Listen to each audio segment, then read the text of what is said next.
To be modern is to exist in a perpetual state of identity crisis.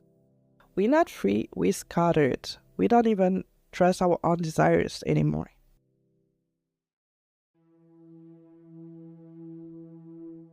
Religion did not mean rules.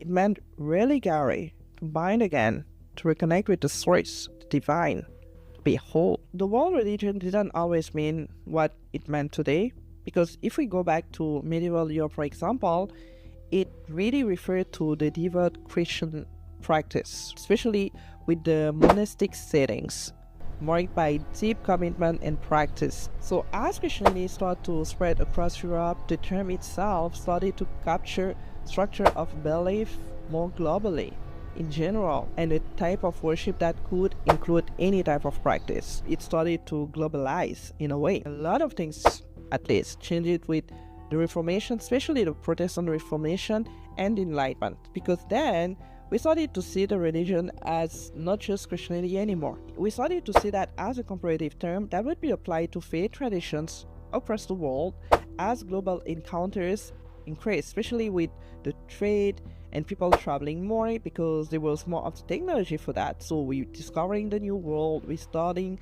to discover other type of people, other type of practices, other type of approach with the worship in general. So then it started to be more general. When we get to the 19th and 20th century, that's when the religion, the way that we saw it, changed even more, because it started to enter into the academic space. It started to be dissected, analyzed as culture, not just as a doctrine, and now getting to our modern age, even more so, it's getting to the point of being no longer lived. He who does not worship, worships something still, and it will consume him. You have made us for yourself, O Lord, and our hearts are restless until they rest in you. The modern world will tell you to discover yourself.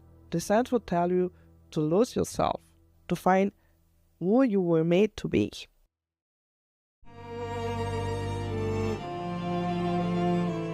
Where modernity separates the sacred from the ordinary, other worlds keep the two intertwined. Culture is the body, religion is the soul. Once faith wasn't a private belief.